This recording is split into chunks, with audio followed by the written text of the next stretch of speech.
آج ہندوستان کا مسلمان پریشان ہے نوجوانوں. بہار میں سیکولرزم کا باجا بجتا ہے. 17% مسلمان ہیں تو 20% جیلوں میں ہیں.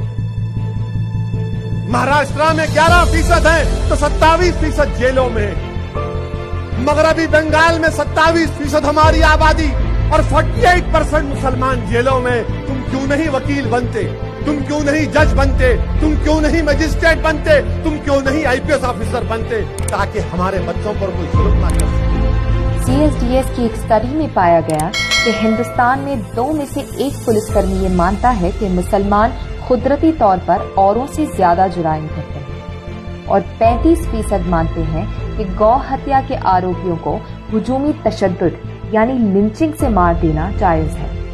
4 میں سے 3 کو لگتا ہے کہ پولیس والوں کا کرمنلز پہ تشدد جائز ہے.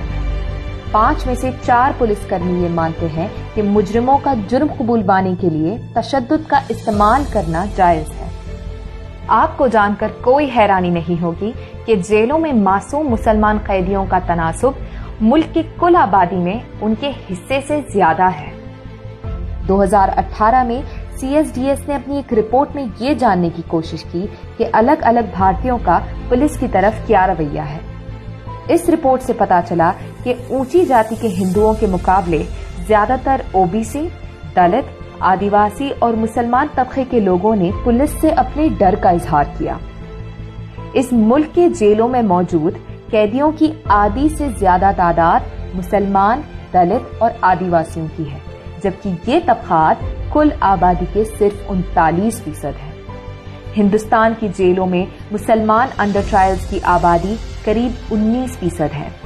انڈر ٹرائلز کا مطلب ہے ایسے قیدی جو جیل میں ضرور ہیں لیکن کورٹ نے انہیں ابھی تک قصوروار نہیں بتایا ہے. قانون کی نظر میں ہر انسان تب تک بے قصور ہے جب تک کسی عدالت نے اسے قصوروار نہ بتایا ہو. چلیے ہم یہ تو توقع کر ہی سکتے ہیں کہ ہر برادری کے قصوروار اور انڈر ٹرائل قیدیوں کی آبادی کا تناسب برابر ہونا چاہیے، کیونکہ اگر ایسا نہیں ہے تو یقیناً یہ پولیس کے ذریعے ان برادریوں کی طرف بھید بھاو پورن رویے کا ثبوت ہے. لیکن اوروں کے مقابلے انڈر ٹرائل مسلمان قیدیوں کی تعداد قصوروار قیدیوں سے کئی زیادہ ہے. UAPA اور NSA جیسے ظالم قانونوں کے تحت پولیس کے پاس بنا ثبوت کی گرفتاری اور قید کرنے کے وسیع اختیارات ہیں. ہم نے اس کے استعمال سے کئی معصوم نوجوان مسلمانوں کو جھوٹے مقدمات میں پکڑے جاتے ہوئے دیکھا ہے.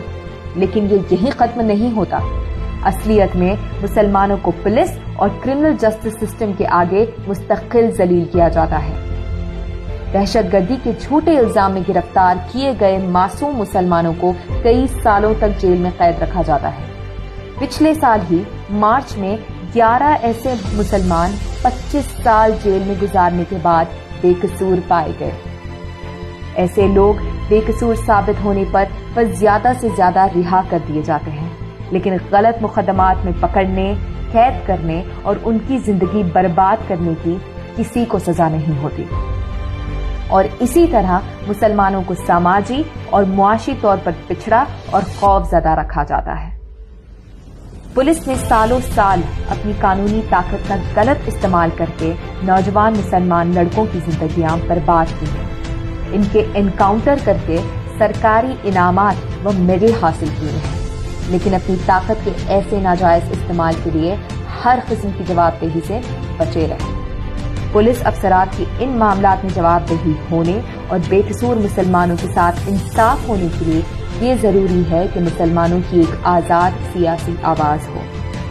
ایسی آواز کے بنا قصوروار افسروں کے خلاف کبھی کارروائی نہیں ہوگی، بلکہ انہیں اس کے لیے پروموشن سے نوازا جائے گا. اگر آپ چاہتے ہیں کہ ہمارے محلوں میں پولیس اسٹیشن سے زیادہ اسکول ہوں، اگر آپ چاہتے ہیں کہ ہماری طرف پولیس کا رویہ بدلے، اگر چاہتے ہیں کہ ہمارے بچوں کی زندگی سلاخوں کے پیچھے برباد نہ ہو، تو ضروری ہے کہ آپ ایک مضبوط سیاسی آواز بنیں.